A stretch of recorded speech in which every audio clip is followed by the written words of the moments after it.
Good afternoon and welcome to Salon Talks. I'm Alli Joseph, and today my guest is writer, director, and actor Emilio Estevez. Fans will remember him, especially people my age, from classics like Repo Man and The Breakfast Club and The Outsiders. And Estevez today continues to bring intensity and wit to his performances. He wrote, directed, and stars in the new film The Public, which opens April 5th, right? That's right. April 5th, yes. nationwide? Nationwide. Nationwide. Yeah. And it's supported by talents like Alec Baldwin, Jena Malone, Slater, Gabrielle Union, and the wonderful Jeffrey Wright. Mm-hmm.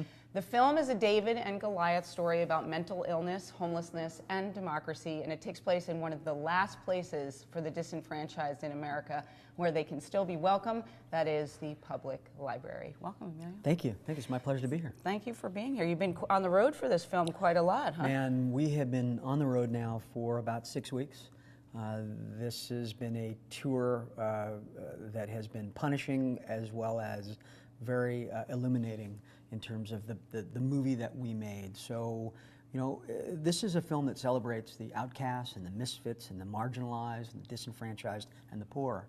And the screenings that we've been doing now, it's a 30-city tour, we've been screening for librarians at libraries. We've been screening at some film festivals, but also homeless shelters, homeless advocacy groups. And what has been happening is, like, I'll stand in the back of the theater and I watch the reaction of these people who are portrayed on screen, and they're seeing themselves in heroic way, and they're seeing themselves portrayed in a way that they haven't seen before. And there's a lot of dignity on that screen, and there's a lot of love and a lot of care given to humanizing these individuals who oftentimes are overlooked, including librarians. You know, we forget that the role of librarians these days, and they were Google before Google. Absolutely, and you know, I think this, if I might say, this might be the sexiest that librarians are ever going to look. Absolutely. Because, not in the literal sense, but because of really the utility that they have that we, right, in the everyday, fail to think of. That's right, and the services that the library provides. I mean, for instance, I renewed my passport last year at the Cincinnati Public Library, which is something you don't think about. You're always like, well, I've got to go to the post office, or no, it happens in the library. Many libraries across the country will have what are called maker spaces. So Cincinnati, for instance, has a green screen, so if you're an aspiring filmmaker, you can go and experiment with film. There's a recording booth, so if you're an artist that you've written a song, go lay down the track. If you're a writer, you can self-publish, and it's all happening in your local library. Now, this does beg the question, Emilio. The idea for the film, the genesis, I understand, was an LA Times piece. That's right, written by a librarian. Librarian. What made you interested? So I had done the bulk of my research for a film called Bobby at the downtown LAPL, the Central Library branch. But the bulk of it happened, the bulk of the research happened in the bottom floor, so genealogy and history. And so I spent time there, but I was sort of in isolation. So I owe a debt of gratitude to the LAPL for sort of providing that space, that safe space where as a researcher you can get sort of lost. So I read this article, it's printed in the Times, it's about how libraries have become de facto homeless shelters and librarians are now first responders. And I got a sense of that while I was doing the research for Bobby, but man, he was talking, this is an epidemic. So I was inspired by the piece. I was looking for something to follow Bobby up with.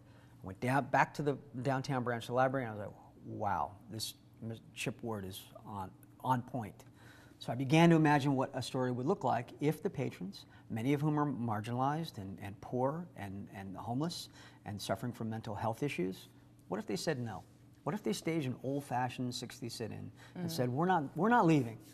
And how would law enforcement react? How would they continue to criminalize the poor, and would they inflict violence on them, or would they figure something else out? How would the media react? Would they spin it as a ratings grab and for clickbait? And then finally, how would the local politicians, who may be in the middle of an election cycle, how would they react? And would they spin the narrative for their own political gain? So all of these stories, imagine, this is 2007. I was watching them over the last 12 years unfold in real time, for real, on television, online, in the news cycle.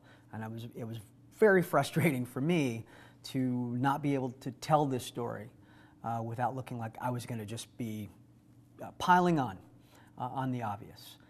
But again, I dug in. I thought this was an important enough story to tell. And the setting of the library was, again, to remind people just how vital and important libraries are.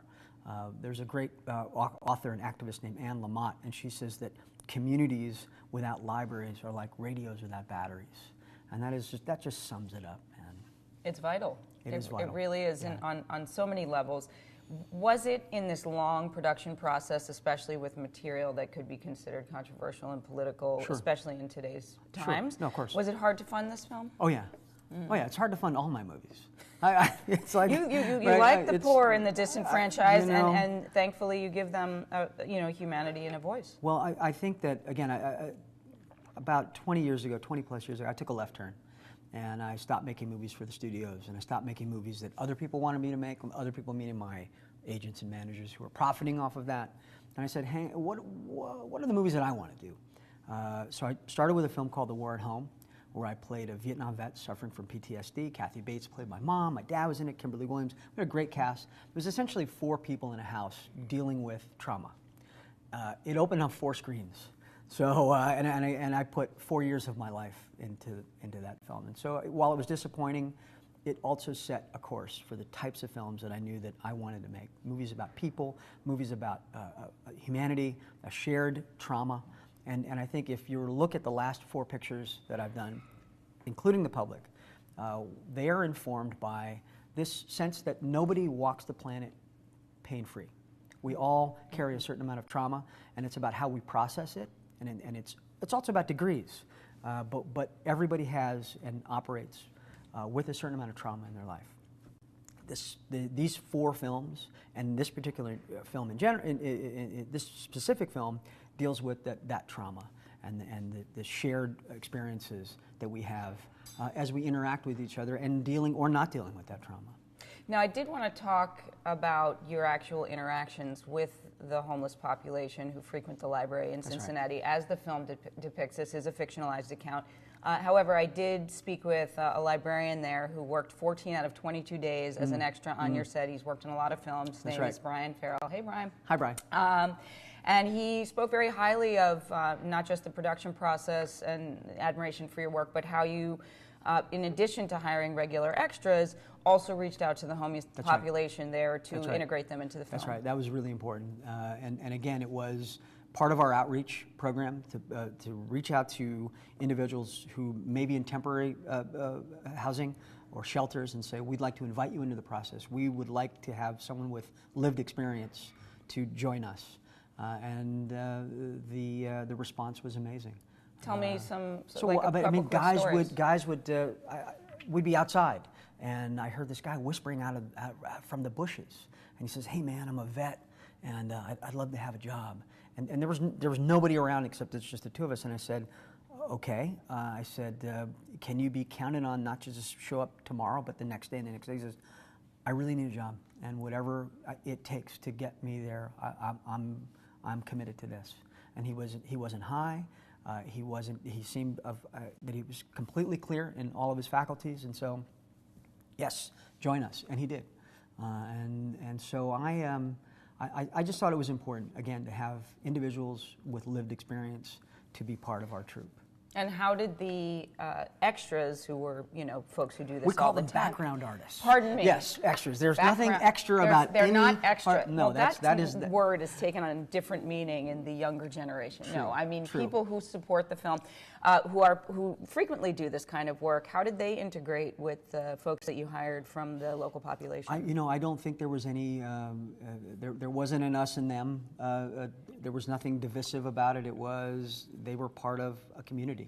Mm-hmm. And they were accepted into the community, and I think that's what you see reflected in the film.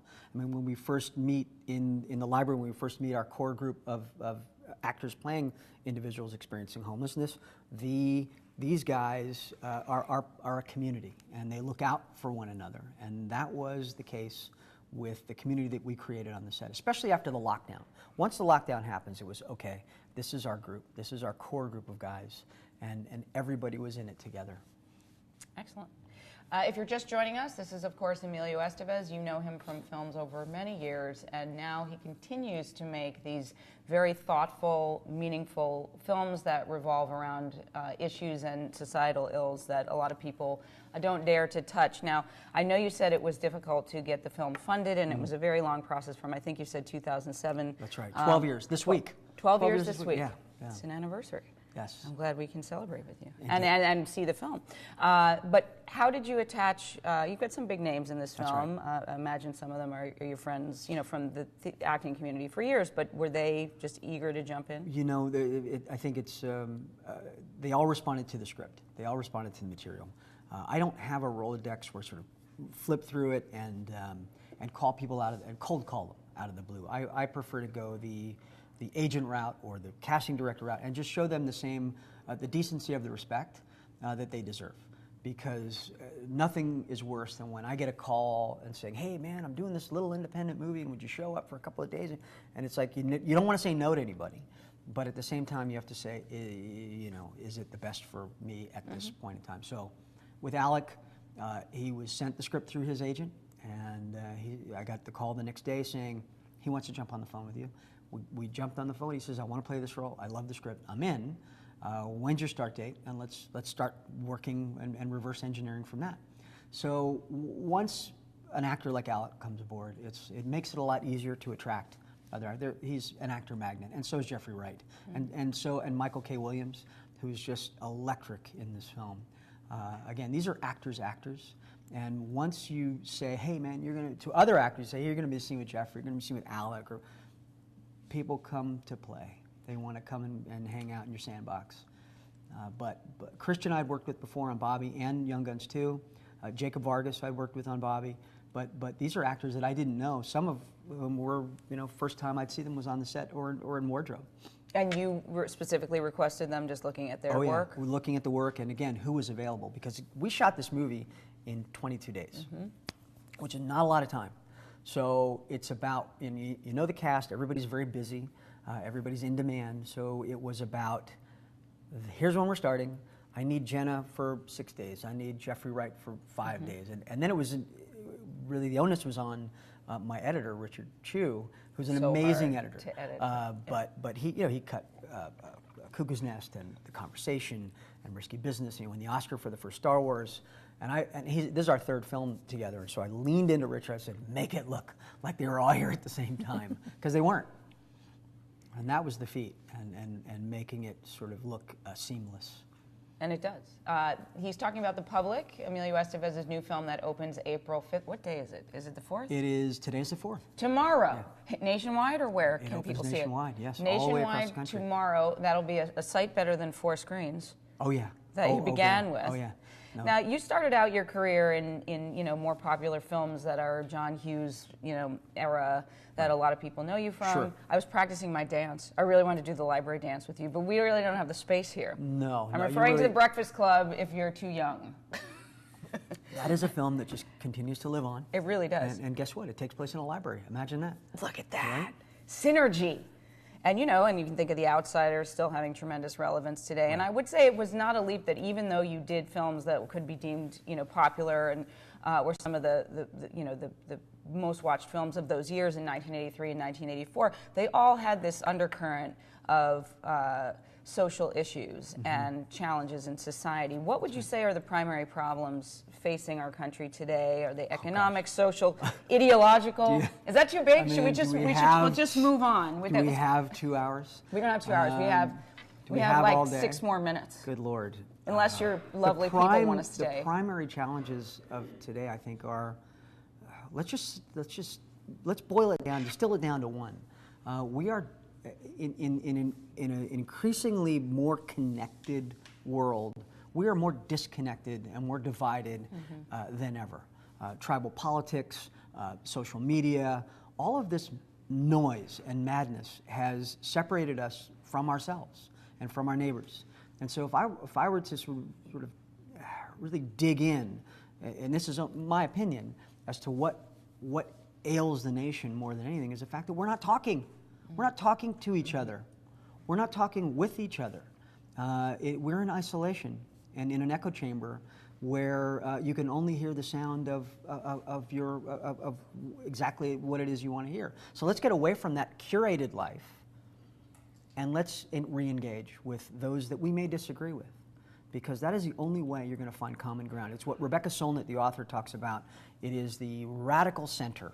So how do we find the radical center? When you're talking about conservationists, land conservation, the people that want to protect the land can find a radical center with cattle ranchers who also want to protect the land, but for different reasons. So how do we get, as a country, to that radical center where we can find some that common ground? And I think, you know, as Thomas Jefferson said, America is the last best hope for mankind. And I think that still rings true. And we have to be an example for how the rest of the world can and should behave, in that we are a melting pot for the rest of the world. When we talk about immigration, guess what? Unless you're an indigenous person, you are from somewhere else. All of us are. So, in California, you know, we talk about this all the time. Unless you're a Chumash Indian, you are from Europe or from the Middle East or from Africa, or you are from somewhere else. So so the truth of that is we've got to get together on so many issues, but again, we have to all find that radical center. And you say radical center. That's an interesting phrase. Your family, the Sheens, you grew up in a very progressive, you know, activist family. Right. You know, as I mentioned before we came live, our parents met in a talk group in the late '60s, run by a very outlier thinker named Dina Harris. And you know, how did your upbringing influence your sensibility now? And what do your parents think of the films that you make? They Marty and Jan Sheen. Marty and Sorry, Jan, I should chant it. Excuse me. I don't know her. No. That's it's her actual name. Yes. Martin and Janet Sheen. They're together now 58 Amazing. years. They were both from Ohio. My mom was born in Cincinnati, my dad from Dayton. They came to New York in 1959. My mom got a scholarship to the New School as a fine artist, and my dad came with $200 and a bus ticket that he got from a priest in Dayton. They wound up here in New York, and eventually moved in together and got pregnant with me, and then married, in that order. And so we lived in every borough but Queens. We moved all over New York City and the boroughs, and so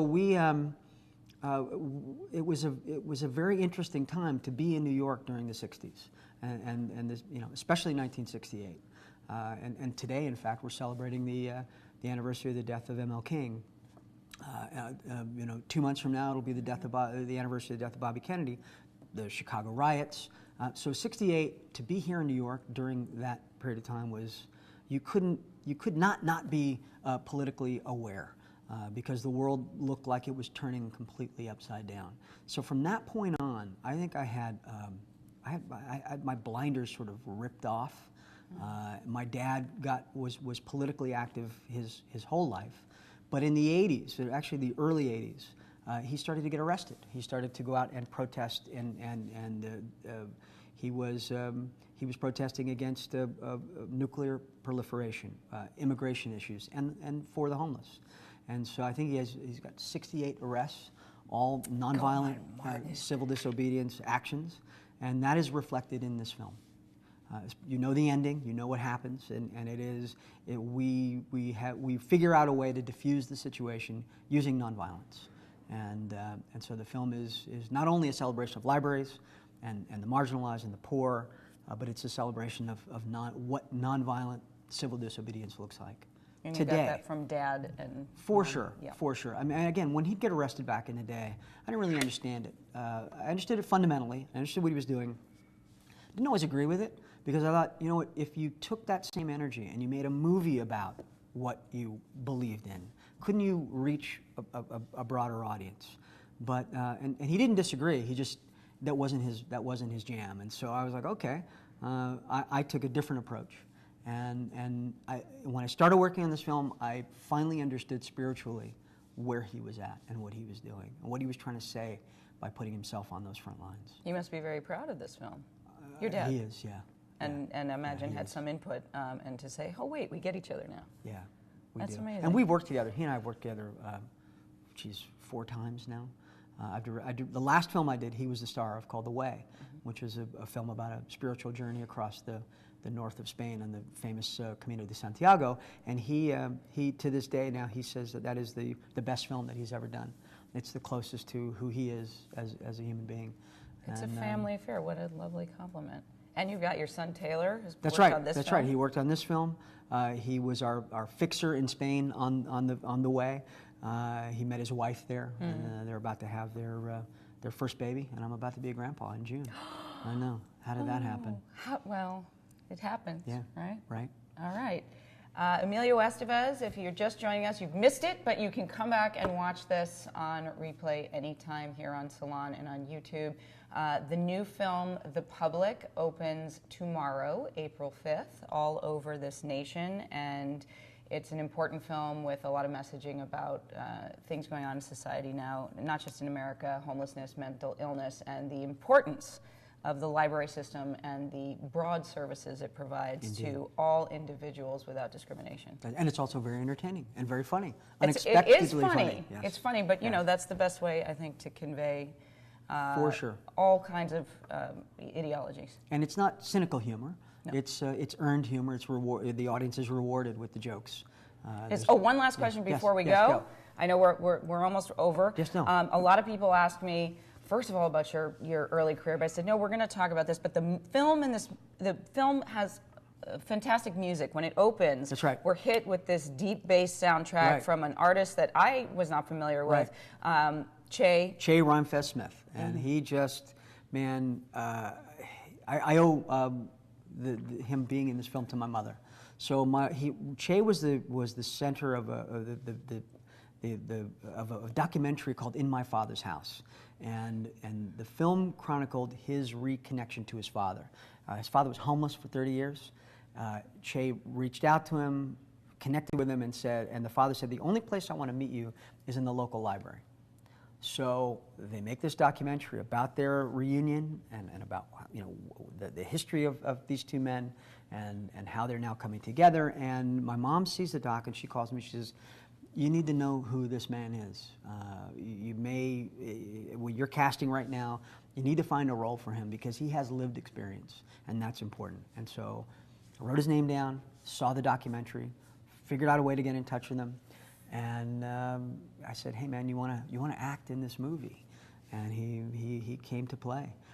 So he recorded the opening title track, which is called "Weaponized," and then he and Tariq Trotter, Black Thought, did the closing title tune, end credits tune called "Make Noise," and then he recorded a version of "I Can See Clearly Now." And people did ask about that. You just got the rights, I understand, to yeah, that. I mean, we finally did all the Squeaked paperwork. by. Yes, and it was originally supposed to be the Journey song "Don't Stop Believing." Much better choice. And This. but 2 weeks before we were to start filming, Journey said no. And so I reached out to the music director. I was like, "What do you mean? It's been in the script for years, and it's always been Don't Stop." And she said, "It's not going to happen unless maybe you write a note to Steve and to Neil and beg." And so I did. Wrote them a note, begged them, and they said, "No, still not going to happen." Yeah. So I was thinking, well, what do we do? I mean, what song? And I was at a buddy of mine's house in Cincinnati, and he had Spotify on or something, and the song comes on. I Can See Clearly Now. And I looked up and said, "Play it again." And he did. Play it again. Play it. We listened to it 8 times and said, "This is the song. This is the one." And so we set about trying to get the rights to it. And before that even happened, Che was in Chicago, and he was already in the studio recording that version that you're going to hear in the film. Wow. So all kinds of synergies on this film. Indeed. Well, and you will release the soundtrack. You said, when can I hear That's the soundtrack? Right. Yeah, it's amazing. So that's happening. And this guy is not unknown in the rap and No, hip in hop fact, community. Wrote Grammy Award winning for Kanye. He wrote for Kanye, and he was also the third writer on Glory, the film, or the film Selma had that wonderful song that won the Oscar with that Legend and John Legend and Common wrote. So Che was the third writer on that. He's a beautiful writer. Yeah. And you guys will hear it in the film.